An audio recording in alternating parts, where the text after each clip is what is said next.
Tactical shooters are usually associated with Rainbow Six and Ghost Recon. Around 2000, another franchise established a niche for itself, Nova Logic's Delta Force. The gulf in quality from Rainbow Six was very apparent, but it still persevered through the years with one run-of-the-mill sequel after another.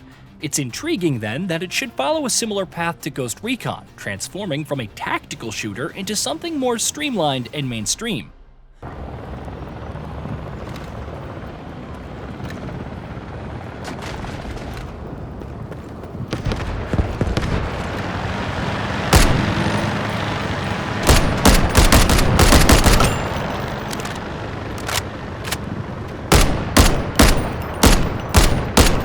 While Tom Clancy's once future soldier went open world in titles like Ghost Recon Wildlands and Breakout, Delta Force opted for a different approach, Bargain Bin Battlefield circa 2042.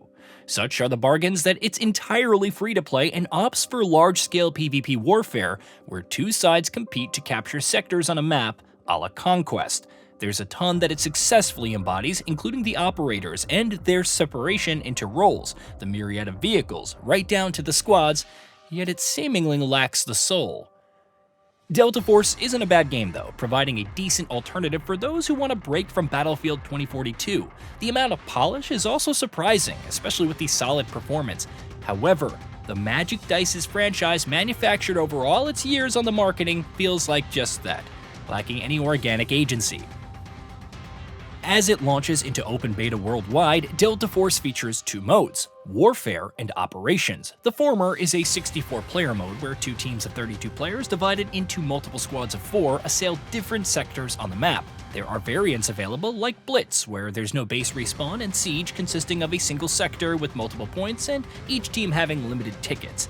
I spent most of my time in Hill of Iron, a King of the Hill variant where your M1A4s, LAV AAs, assault helicopters, and more were commonplace, but the goal to capture and hold various sectors remained the same. When hopping into a match, you can choose from 8 operators divided into 4 roles: Assault, Support, Engineer, and Recon. Engineers can repair vehicles and cut through fences with a welding gun. Assault has faster movement speed and makes for stronger infantry, and so on. 3 operators were locked from the outset, but they each bring unique abilities to the table. For example, Luna's detection arrow can scout out an area and detect any hostiles nearby. And that's all well and good, but I'm not too keen on the operators' designs. Shepard, Uluru, and Viron come across well enough, but D-Wolf is skirting credulity, while Hacklaw and Luna come across as characters you'd see in mobile shooters. The fact that they have cheesy lines really doesn't help, like Luna saying her enemies will get shafted. Get it? Because arrows have shafts. It's even more humorous since you'll likely never kill an enemy in PvP with an arrow. Beyond abilities and somewhat annoying personalities, each role can only access certain weapons. If you want to take down vehicles on foot, engineers with stingers and AT-4s are a must. The weapon variety is otherwise fairly robust with a decent array of assault rifles, submachine guns, shotguns, sniper rifles, and whatnot. Each customizable with different attachments. Sound design, especially weapon noise, could use a bit more oomph, but otherwise the weapons provide enough of a responsive kick. Each map visually looks quite good, with Ascension and its rocklands including a prominent vantage point for snipers, standing out compared to Threshold's extensive pine forests. Texture quality and atmospherics are also pretty decent, with performance steady even with extensive chaos, be it aerial bombardments or tanks rolling through and helicopters soaring overhead, even if some poppin' is occasionally noticeable. I'm a bit divided on the overall design though. They flow well enough and offer distinct points of interest, whether you're scaling the giant rock or navigating through the tunnels on Ascension, but they do feel a little too plain at times. It's all the better for rolling through with vehicles, even if I couldn't figure out the helicopter controls for the life of me.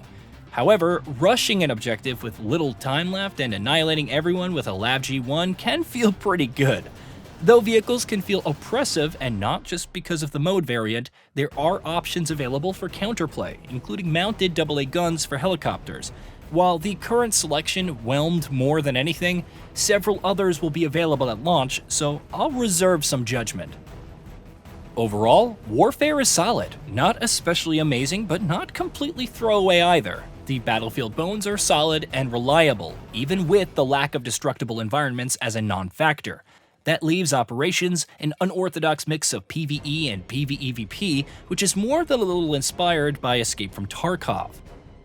I say unorthodox because from the outset, you have maps to face off against AI combatants to extract loot while also dealing with other players, solo or in a squad. The cheesiness is apparent once more as your commanding officer tells you to shoot, loot, and time to scoot, with regards to the gameplay loop. If you die, everything is lost. The injury system also takes a page out of Tarkov's book where body parts can be broken, max health reduced, and vision blurred, and different items are necessary to deal with all of them. There are missions to complete, and depending on the materials, you can upgrade different departments back at your base to unlock new items. Though I mostly spent time on Space City, the map is pretty robust with multiple extraction points and intriguing structures on top of bosses. Facing off against an enemy that utilized ground drones felt harrowing, and operator abilities arguably shine way more here. While I wouldn't put it anywhere near the top in terms of overall quality, especially with the lack of unique events and relatively easy AI, it's far from disposable. Those seeking more of a challenge can try out higher difficulties or engage in raids like Operation Serpentine. The latter is a PvE activity supporting up to 3 players and features 4 stages with no threat of losing your loot. The downside is that enemies are more lethal, making it tough to surmount solo. As you level up, you'll unlock new options at the base like the auction house for buying or listing items to sell and shopping. I did like how you can meet the other operators manning different stations and taking care of supply requests. It's a nice touch and lacks much by way of annoying voice lines. Progression is your standard earning XP from matches to level up and unlock new weapons. Using a weapon more will also unlock further attachments to customize it. Otherwise, there is an array of daily logins, challenges, and rewards to claim that became way too dizzying to keep track of.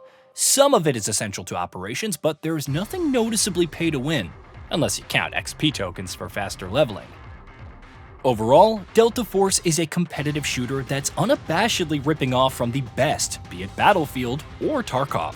However, it does so in so much more competent manner than expected, even if it can all feel rudimentary. Nevertheless, with its low barrier to entry and relatively minimal bugs outside of the odd person hanging outside of a vehicle, it is worth checking out. Whether it can sustain long-term interest is another matter entirely, but with Battlefield more or less disposed till the next installment, you could certainly do worse when it comes to clones, at least in PvP. Here's hoping the open beta approach allows for more drastic new additions and risks, if for no other reason than to give Delta Force its own identity. Hey, did you know that we at GamingBolt upload new videos every day? Stick around, drop a like, subscribe, and hit that bell, and let us know what kind of content you'd like to see in the future with a comment below.